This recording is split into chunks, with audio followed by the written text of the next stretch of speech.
Hello guys, Teacher Rips here and welcome back sa ating YouTube channel.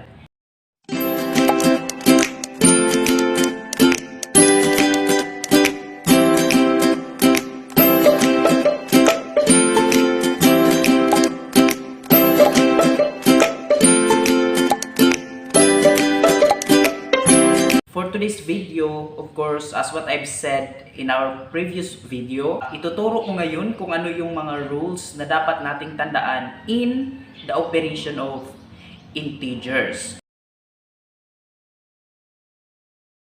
Okay, ayun guys. So, ang unang topic natin sa operation of integers ay yung addition. So, tinatawag itong addition of integers. Anyway, sa addition of integers, meron tayong dalawang rules na dapat nating tandaan. Ito yung una at ikalawa. So, ang unang rules na ating tatandaan in addition with like sign. So, napag-usapan na natin yung mga integers with like sign and unlike sign sa ating previous video. So, okay, sa hindi pa nakapanood, panoorin po natin yung unang video natin para hindi tayo malito sa operation of integers. Okay, meron tayong addition with like sign and addition with unlike sign. So, bawat isa ay meron pong iba't ibang rule na dapat nating sundin. So, una dito tayo sa addition with like sign. So, ano yung ibig sabihin ng like sign? Meron silang parehong sign. So, kapag i-add natin, halimbawa, yung positive integers, i-add natin sa positive integers, like sign yon or addition of like sign. Kung meron tayong negative integers, i-add natin sa negative integers, addition of like sign din iyon. At ang sabi ng rule sa addition of like sign, we need to add their absolute value and write their common sign as a sign of the answer. So, napakadali lang no kapag i-add natin yung like sign. So, i-add lang daw natin yung absolute value ng dalawang integers. Tapos, isusulat natin kung ano yung sign ng dalawang integers at yun ang sign ng ating sagot. So, para mas maiintindihan natin, dito tayo sa ating example number 1. Ito, meron tayong 15 plus 21 at mako-consider o isa ito sa addition with like sign kasi si 15 meron siyang positive at si 21 positive. So pareho silang positive at i-add natin. So pareho yung sign nila. Kaya kabilang sila sa addition with like sign. Ano yung rule na ating gagawin? I-add raw natin yung absolute value ng dalawang integers. So ang absolute value ng 15 i-add natin sa absolute value ng 21. Ayan. So, ano ba yung absolute value ng 15? Diba? Yung sa unang video natin, lahat ng integers, negative or positive integers yan, basta naka-absolute value, ang result po natin ay positive kasi tumutukoy ito sa distance or sa distansya ng integers sa 0. So, positive po ang result. So, positive 15 plus yung absolute value ng 21, positive 21. So, meron tayong 36.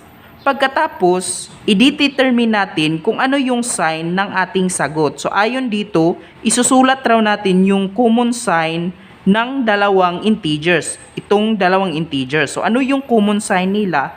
It's positive. Kaya ang isusulat natin na sign sa ating sagot ay positive din. Or pwede ring tatanggalin na lang natin yung positive kasi positive na naman yung 36.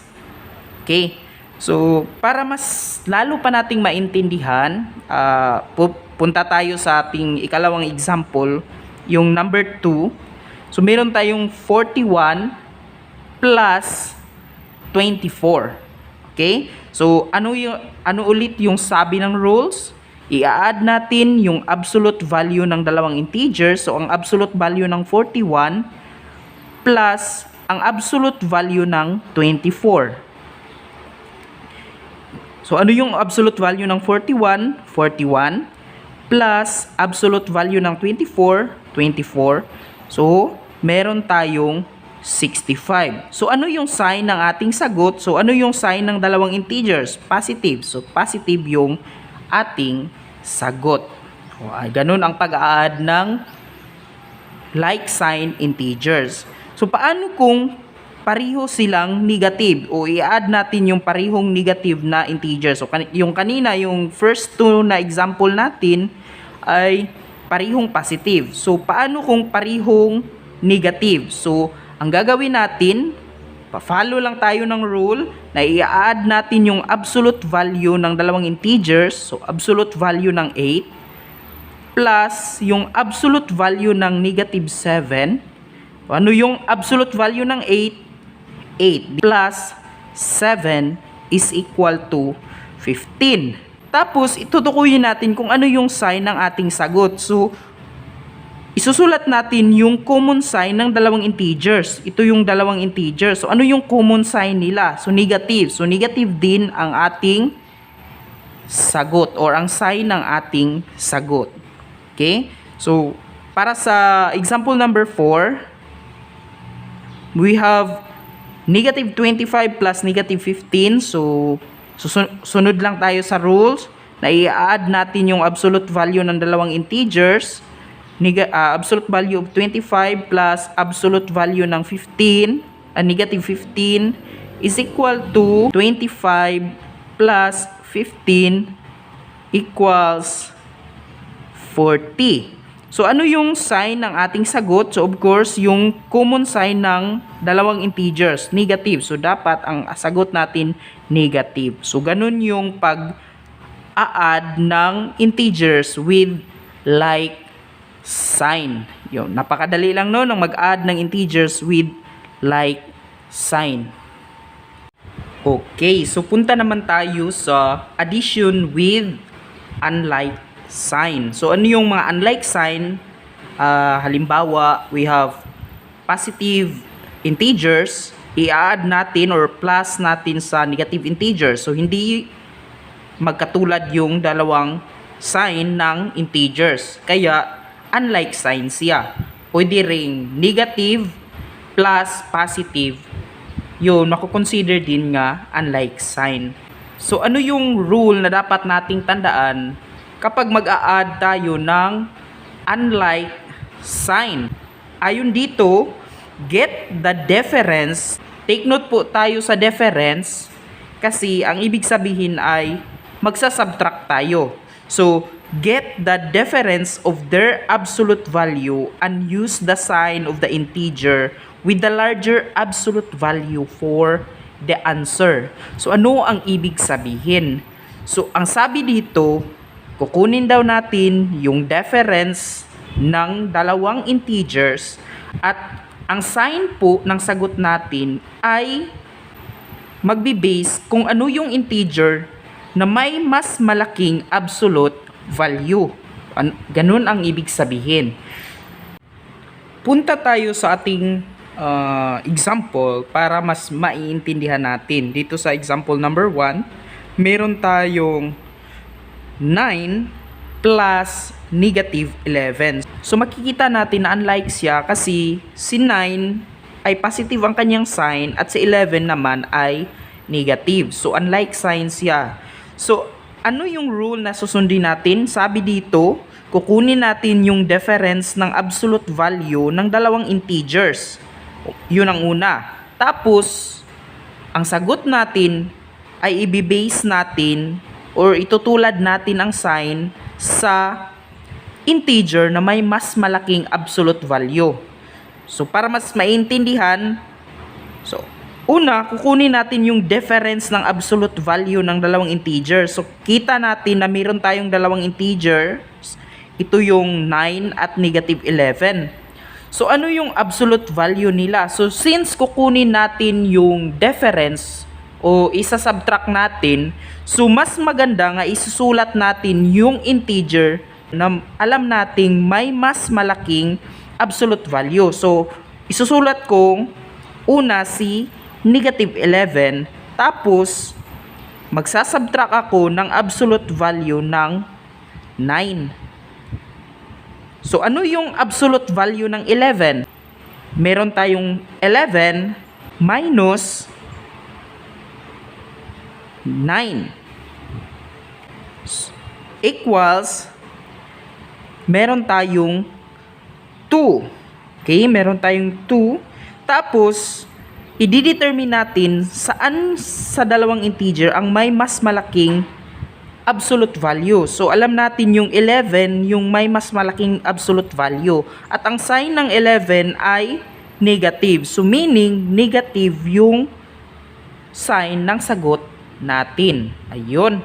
Mas madaling maiintindihan kung ganun ang gagawin natin sa addition with unlike sign.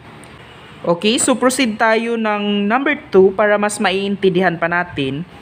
So, meron tayong negative 20 plus 15. So, alam nating hindi po like ang sign or unlike sign ito kasi negative ang sign ng 20 at positive naman kay 15. So, ang sabi ng rule, kukunin daw natin yung difference ng absolute value ng dalawang integers. So, alam kong mas malaki yung absolute value ni negative 20, kaya iuna ko siya, negative 20 or the absolute value of negative 20 minus absolute value of 15. So, meron siyang 20. So, absolute value of negative 20 is 20 minus 15. Okay? So, meron tayong 5. Okay, so ano yung sign ng integer na may mas malaking absolute value? So, ito yung negative 20. Kaya, negative din ang ating sign sa ating sagot. Okay, magdadagdag tayo ng another example para mas maiintindihan natin. So, maglalagay tayo ng number 3. Meron tayong 50 plus negative 20. So, sabi ng rule, kukunin natin yung difference ng absolute value ng dalawang integers.